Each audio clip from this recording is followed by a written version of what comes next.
Alright, hello and welcome back.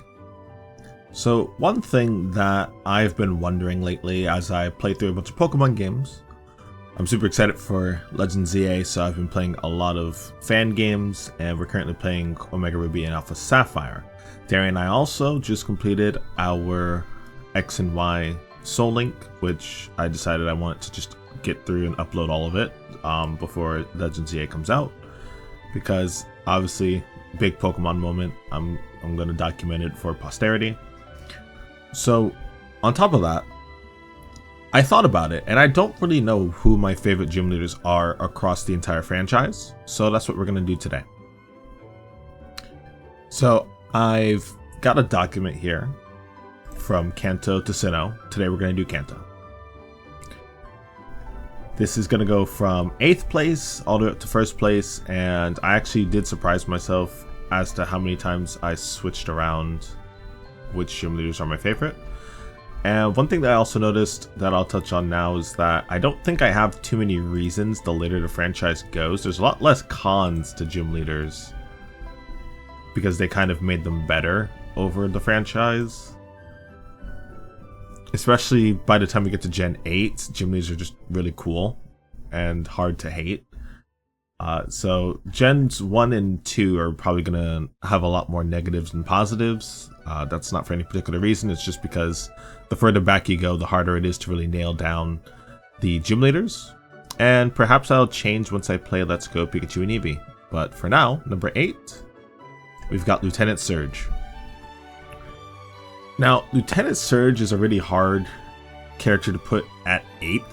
You look at him and you kind of remember him for everything that he's worth. But for me, it's just the awkwardness of his origin. He's an American by design, so that makes him from Unova. Obviously, this was long before Unova existed.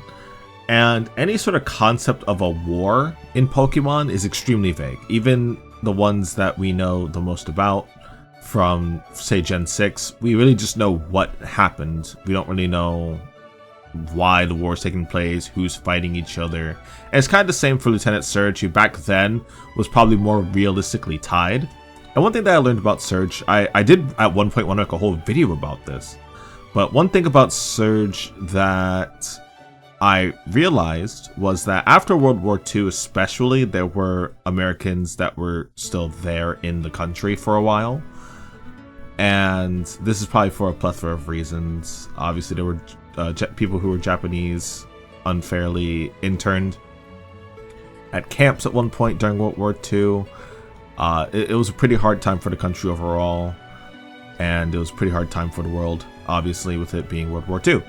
So past that, there's other sort of engagements. There's the whole Cold War. So it makes sense that there would be a Unovan in Kanto if you go by the real world Japan and America angle.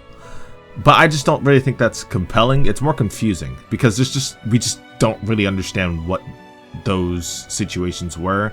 And it kind of just bogs down the character overall. The other pro I have is that obviously because he's in the military, he has a very oriented way of life, and that's something that I respect, and you'll see in the gym leaders that I like the most. That's something that I always look for. Gym leaders should obviously be good examples to the community. That's just a big plus for me. The other con is that Lieutenant Surge is completely overshadowed in Gen 1 by the traps that he set up and the RNG that goes into it. So yeah, there's just nothing that I can say that overwhelms that point for me. Now, I'm not going to take everything into account with this list. I'm not going to add in the anime. I'm not going to add in any other spin-off games. Just the main series games for now. Especially because something like Master ZX exists, and that on its own can completely change how this list goes. So I'm going to stick with something that everybody would be familiar with, and that would be the games. And that also makes my job a lot easier, right? So number 7, we have Erica. Erica's very approachable. She's respectable. She's cute. And she also has that diligence, which I like in a gym leader. However, she's a very docile character. Really hard to gravitate towards outside of the aforementioned reasons.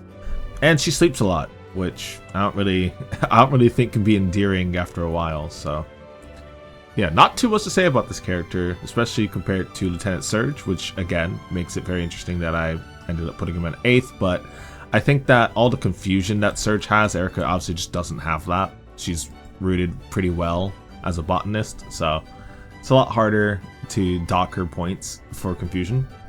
Number 6 is Blaine. Blaine's really cool.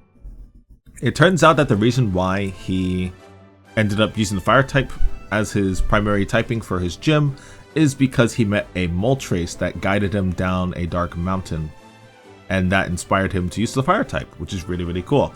He also probably has some connecting Mew lore because he's from Cinnabar, and it looks like that's where they did some experiments on Mewtwo. At least that's where the research data ends up in the Cinnabar Mansion. It turns out that at some point a volcano does erupt and take out Cinnabar, and so he's sort of like homeless after that, which is very interesting. But yeah, the cons, he's a little old, and I mean, that's not something that I can necessarily dock sort of without a bias. This is obviously going to be a biased take, but you know, when you think of gym leaders, if you think of the older ones, you usually think of them as experienced, but Blaine's kind of a loose cannon in some regards. He also, despite being a scientist, his big thing is quizzes, which makes him more of a professor than a scientist. And I can't really figure out which one that was intended to be. It's also not really that interesting, especially compared to the reason why he ended up being a fire type trainer, which is more tied to Kanto. It's more tied to the region, which is always a plus as well. So for those reasons, I put Blaine at number 6. Number 5, Misty. Misty's very appealing. She has that mix of a tomboy dreamer girl archetype, which is very attractive and very alluring, and obviously it's very awkward with her being younger. It'll make sense for some of the older gym leaders to have those sort of traits, but just look at any sort of art from Misty, and there's like that bit of allure and like romance there, because that's something that's very important to the character. I remember in the sort of sequel games, one thing that she did was go out on a date with someone. And so again, like, these are very girlish qualities, and she's supposed to be a very tomboyish personality. So it's a very nice bit of depth, not sort of sticking to one of those two traits, sort of combining them both. Misty is very iconic, obviously, for her youthful energy. She's a very big go-getter. She's a very big challenger. She's the kind of person who could grow up to easily become an Elite Four member in the distant future, just based on those qualities that they put forward for the character.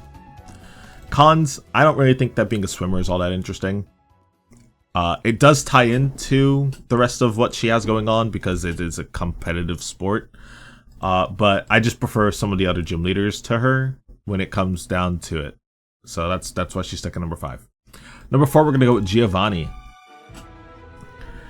And I'm sure you're looking now and it's like, why is Brock so high up? Well, we'll get there. Giovanni, pros. He is a awesome surprise boss at the end of your gym gauntlet. He's heavily involved in the story, and he's very stylish as like that sort of Yakuza Mafia type character. He's someone that I think every player likes in some regards. Obviously, he takes a backseat in Gold Silver. He's not really that involved after he first gets rid of Team Rocket. He's also apparently in the Black and White 2 games as a tournament participant in some of the tourneys, which is really cool. It's nice to see him. But the Kanto games don't really capture his story arc as well as some of the more animated counterparts do. Giovanni, within like that sort of red and blue lore, is someone who was once a lot like the trainer. And while I've probably spammed A through all of my subsequent playthroughs of Kanto, it really just doesn't feel like you ever get to that point with Giovanni. If he had some more events post Team Rocket, maybe some post game, maybe a rematch, and you sort of like talk to him about these things. Obviously Heart Gold Soul Silver will probably make it the easiest to do all that stuff in, but just in like the games that I've played the most, I never really get that sense of that arc from Giovanni. It's more so he's just a boss to overcome. And then once you finally beat him at his gym, he sort of just surrenders and realizes, yeah, I'll just get rid of Team Rocket. And Team Rocket is also the least interesting part of Kanto and Johto for me. They become very stock villainy, especially compared to some of the more recent teams where they sort of turn away from that world dominating sort of angle. Team Star obviously is just my favorite out of all of the different teams that we've gotten, or gangs in the Japanese version, because they aren't necessarily bad people and you can actually see their personalities and characteristics come through. If there was more of like an anime angle, like how Team Rocket's two core members that we see all the time develop, they have history, they have reasons that led them down this path, and we see those clearly at some certain points in the anime. But obviously in the games, I'm starting to now prefer that over the sort of stock villain that we used to get. Alright, so Brock is in my top 3. He is number 3. Brock is the prototypical gym leader. He is the guy that you look to and say that's what a gym leader should be. He's responsible, he looks out for his community, he works hard to increase the proficiency of trainers. One interesting thing that I learned in my shallow research on Bulbapedia is that because there's a lot of bug type trainers around, Brock just sort of ends up being a wall for a lot of people in the area. And so for those reasons, they give him a lot more respect. But Brock definitely looks out for his community, and he's just an all-around great person. I couldn't really think of a con for him, obviously. The rock type also in Gen 1 serves that really good purpose, and the reason why we got more rock type gym leaders at the start of games is because it's a clear boundary and difficulty for the water, fire, and grass types. Grass will always do well against Brock and Misty in the original games. Water will do good against Brock and then have somewhat of a challenging time with Misty and then lose to Lieutenant Surge. And then fire is something that doesn't win against either Brock or Misty on its own. So that's where the sort of challenge comes from. That's also why Charmander and Charmeleon learn Metal Claw in later games, because it's just impossible to have your strongest Pokemon be weak to water and rock, especially rock in the first gym. So when I think of Brock above all of these other trainers, some of which have more dynamic personalities, some of which have more ties to the game or the region, the reason why I pick Brock is because I respect those gym leader qualities, those base gym leader qualities, that foundation that he sets, especially as the first gym leader ever and the first gym leader in the Kanto region. That, it makes a lot of sense that will be something that I gravitate towards. Now, I swapped originally what my number 2 and number 1 were. Koga was my number 1 pick until I thought about it a bit more, and now it looks like this. So I like Koga. He has that iconic traditional Japanese ninja persona, but while the ninja are a very hit or miss in terms of morals, Koga is really great at creating medicine in contrast to that poison type that's very intimidating.